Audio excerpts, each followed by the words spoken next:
The queen no one dared to see. Across the spiral arms of the Varelian expanse, there was a name that caused pilots to reroute entire trade lanes and admirals to pray their shields would never fail. Queen Zalithra Noctis. To most species, she was not simply a ruler. She was a living nightmare, an immortal alien vampire queen whose face was said to fracture sanity itself. Legends claim that to look upon her uncovered visage was to feel your own blood recoil, your instinct screaming that you stood before a predator older than stars.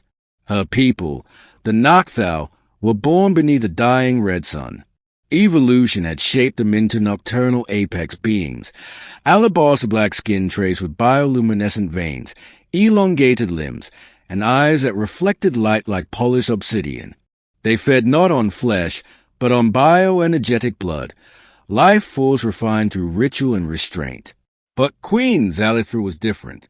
She had been born during a cosmic anomaly known as a crimson convergence, when her sun-flared violet and gravity folded like cloth. The priest called her blessed. The galaxy later decided she was cursed. Her face, unmasked, was rumored to be asymmetrical by Nocthar standards. Her eyes glowed too brightly. Her fangs were longer. Her presence disrupted neural patterns in lesser species, triggering fear responses so intense they bordered on madness. So she wore a living helm, an elegant, obsidian crown mask grown from biometal and psionic crystal. It filtered her aura, softened her gaze, and made her tolerable to outsiders. Still, no one called her beautiful. They called her the Dread Countess, the Blood Empress, the Faceless Queen. And she accepted it, because queens did not need beauty, only obedience. The human who shouldn't have been there. Elias Ward was not a hero, a soldier, or a diplomat. He was a xenolinguistic engineer, contracted by the Galactic Coalition to repair ancient translation matrices aboard diplomatic stations. He specialized in forgotten languages, dead cultures, and systems no one else wanted to touch. That was how he ended up on Station Umbra 9, drifting on the edge of Nocthar-controlled space. The assignment was simple: repair a centuries-old relay so that peace talks could proceed. The problem was that the Nocthar delegation had insisted their queen oversee the station personally. When Elias heard her name, he almost declined. Almost. But curiosity had always been his greatest flaw. On the day of the audience, Elias stood alone in the station's obsidian throne chamber.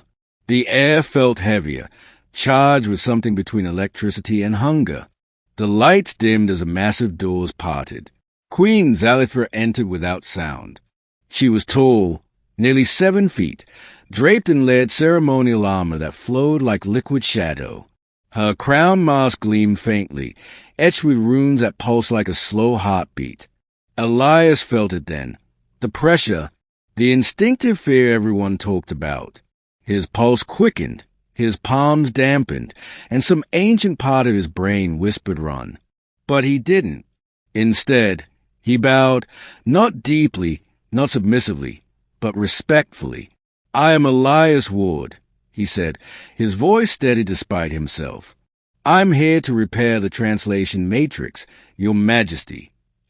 Her voice, when she spoke, was lower than expected, smooth, resonant, and controlled. "You are human," she said. "Your species avoids my court." Elias swallowed. Most of us avoid a lot of things we don't understand. Something flickered behind her mask. Surprise, perhaps? "Then you are either foolish," she said, "or brave." "Probably foolish," Elias admitted. For the first time in centuries, Queen Zalithra felt the faintest tremor of something unfamiliar. Amusement. The face behind the mask. The repairs took days. During that time, Elias was granted limited access to the station's inner systems, under Nocthar guard, of course. Queen Zalithra observed more than she ruled, often standing silently as he worked. At first, Elias tried not to look at her directly, but gradually the fear dulled, not because she was less terrifying, but because she was there, real, present. One evening cycle, After hours of recalibrating psionic glyphs, Elias spoke without thinking. "Does it ever get lonely?" he asked. The guard stiffened. No one asked the queen personal questions. But Zelithra raised a hand, silencing them. "Loneliness," she said slowly, "is a luxury for those who are allowed to be seen." Elias frowned. "You're seen by the entire galaxy." "No," she replied. "I am feared." There was a difference. Something in her tone, old, tired, restrained, cut through Elias's professionalism. He straightened. "May I ask something risky?" he said.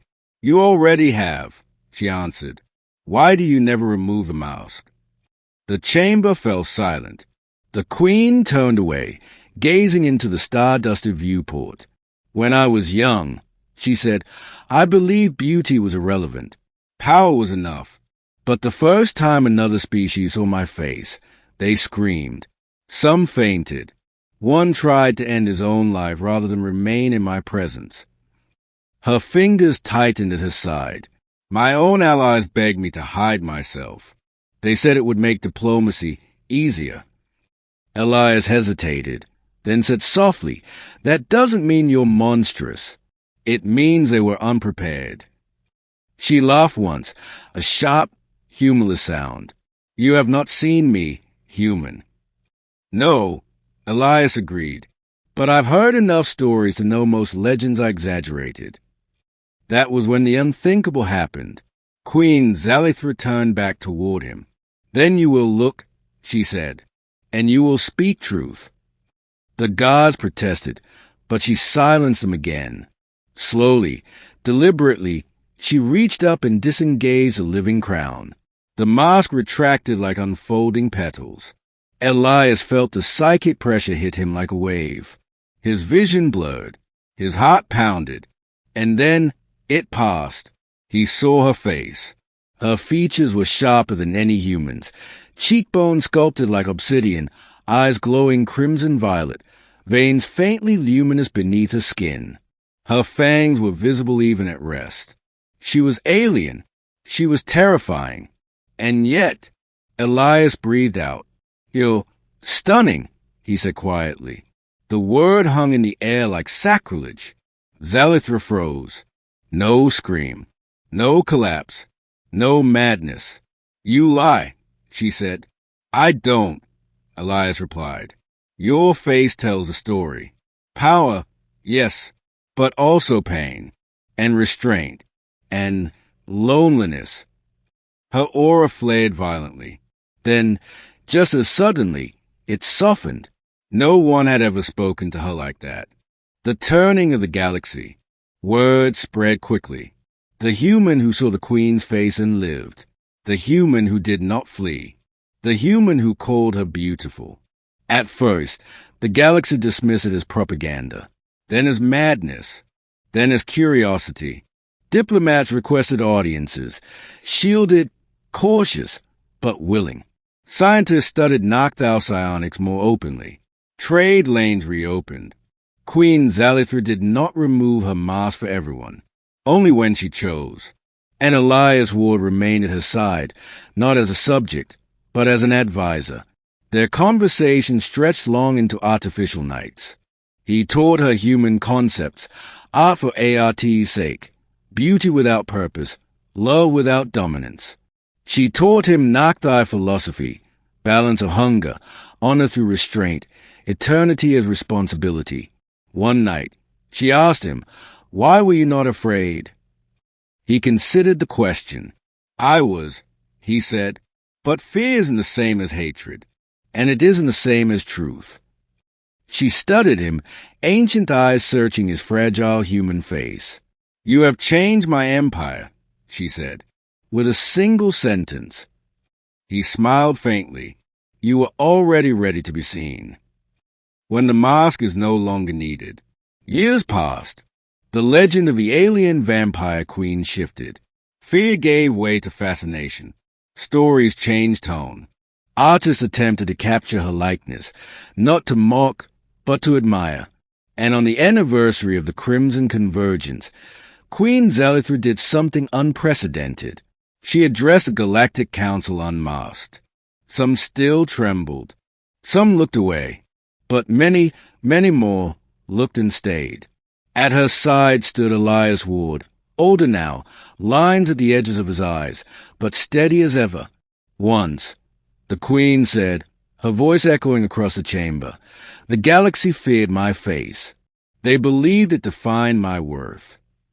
She paused, then glanced at the human beside her. But one voice spoke differently. And in that moment, I remembered something my immortality had taken from me. She lifted her chin. Hope. When the assembly ended, Elias found her alone by the stars. "You changed history," he said. "No," she replied softly. "You reminded me that even queens are allowed to be seen." For the first time, she did not reach for her mask.